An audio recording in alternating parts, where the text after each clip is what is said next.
नमस्कार दोस्तों, पिछले एपिसोड में हमने सिविल सर्विस के मुख्य परीक्षा के बारे में, विशेषकर निबंध के प्रश्न पत्र के बारे में साथियों को बताया था। बहुत सारे लोगों की प्रतिक्रिया मिल रही थी कि वनडे एग्जाम के बारे में, जिसमें बहुत सारे अभ्यर्थी अपियर होते हैं, उसके बारे में कुछ बताएं। किस प्रकार की पुस्तकें पढ़ें, क्या कैसे गाइडेंस चाहते थे। मुझे लगा बात तो सही है। ज़्यादातर परीक्षार्थी वनडे एग्जाम में बैंक का है, रेलवे का है या इसी प्रकार के अन्य जो टीचर्स परीक्षा है, एक दिवसीय एग्जाम में अपियर बच्चे होते हैं। उसके बारे में मैं कुछ बताऊं, क्योंकि मैं इतिहास विषय का पहले प्रवक्ता भी रहा हूं, पीजीटी केंद्रीय विद्यालय में रह चुका हूं लेक्चरर के रूप में। तो उसके अपने एक्सपीरियंस से भी और कुछ अन्य लोगों के भी एक्सपीरियंस से जो मैं जानता हूं वनडे एग्जाम के बारे में आप लोगों को बताऊंगा।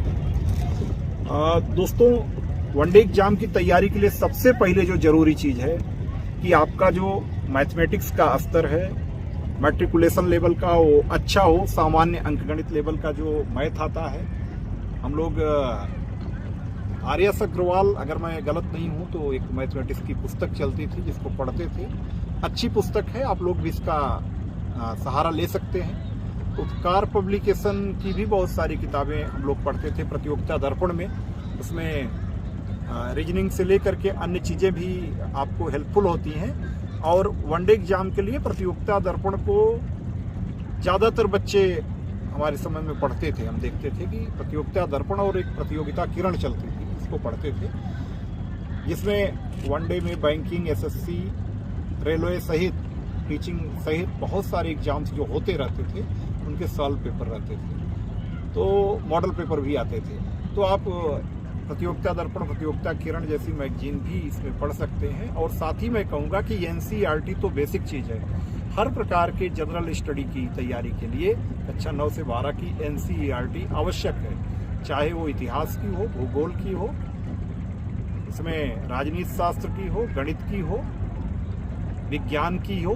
सारी पुस्तकें जो एनसीईआरटी की हैं वो मानक रूप से प्रामाणिक पुस्तकें हैं, उनको भी आप अच्छे तरीके से जरूर पढ़ें। इसके अलावा जो आपकी मैंने बताया था इंडिया 2022 इस समय जो आधिकारिक आंकड़ों वाली हमारी राजकीय पुस्तक भारत सरकार के मंत्रालय द्वारा निकलती है, उसको आप पढ़ सकते हैं। वो भी आपके लिए काफ़ी हेल्पफुल होगी। इसके साथ ही साथ रीजनिंग के लिए बहुत सारी प्रैक्टिस सेट आते हैं जो करंट में जो लोग उनमें सफल हो रहे हैं उनसे आप पूछ करके उनको ग्रहण कर सकते हैं। मेरा मानना है अगर तैयारी का स्तर कुछ ऐसा ही हो, इस स्तर की तैयारी हो कि आप उसमें कोई भी एग्जाम दे वो निकल जाए, जीएस की तैयारी ऐसे होनी चाहिए। क्योंकि जनरल स्टडी में जब हम देखें, सीसैट भी कुछ हद तक रीजनिंग और अन्य चीज़ों को जो वनडे एग्जाम में होते हैं उनको समाहित अपने में करता है। तो वर्तमान समय में मैं ये कहूँगा तैयारी का ऐसा स्तर है कि आप एक बार अच्छे तरीके से एनसीईआरटी के साथ करंट अफेयर्स पढ़ लिए, आपने पिछले 2 साल के करंट अफेयर्स पढ़े और एनसीईआरटी को पूरा कवर कर लिया, 9 से 12 तक सभी विषयों को। मंथली मैगजीन कवर किया, डेली समाचार पत्र आप विशेष करके एडिटोरियल पेज, स्पोर्ट्स जो इम्पोर्टेंट हैं और महत्वपूर्ण राष्ट्रीय अंतर्राष्ट्रीय खबरों के साथ साथ आपने इकोनॉमिक खबरों पर फोकस बनाए रखा।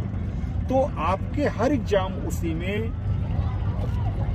मैं कहूँगा कि सिद्ध हो जाएंगे, कोई भी एग्जाम नहीं छूटेगा। कुछ ऐसे होगा कि एक ही साधे सब सधे, सब साधे सब जाए।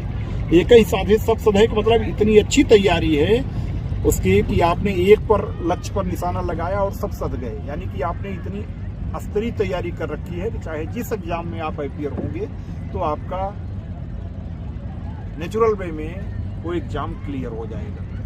तो मैं वनडे के अभ्यर्थियों को भी कहूँगा कि वो पूरी तरह से मनोयोग से ज़्यादा मॉडल सेट हल करने के साथ साथ रीजनिंग पर, इंग्लिश पर और मैथमेटिक्स पर, इस पर भी जनरल स्टडी के साथ फोकस बनाए रखें। निश्चित रूप से पूरी तरह से तन्मयता के साथ, डेडिकेशन के साथ, समय प्रबंधन के साथ और आपके स्वास्थ्य और सामाजिक प्रबंधन के साथ किए गए आपके प्रयास निश्चित रूप से सफलता के रूप में फलित होते हैं। मुझे मुझे उम्मीद है निश्चित रूप से आपको हमारी इस वीडियो से जो बच्चे स्टार्टर हैं उनको मदद मिलेगी। जो लोग आगे बढ़ गए हैं वो भी जरूर मोटिवेट होंगे पॉजिटिवली टारगेट को अचीव करने के। कोचिंग किसी भी दशा में आवश्यक नहीं है, मेरा मानना है। अगर आप करते हैं तो आपका बोनस है, नहीं करते हैं तो किसी भी रूप में आप नुकसान में नहीं है। आपके अंदर डेडिकेशन है, आप मेहनत करके लक्ष्य की ओर बढ़ रहे हैं तो निश्चित रूप से आप लक्ष्य को प्राप्त करेंगे, ऐसा मेरा मानना है। दोस्तों, आप लोग दोहरा लाभ भी उठा रहे होंगे, मैं जान रहा हूँ। बीच बीच में आप लोग देख रहे होंगे, गंगा की रमणीयता भी बीच बीच में देख रहे होंगे। पूरा आसपास का जो रमणीय परिदृश्य है सायंकालीन, उसे भी देख रहे होंगे।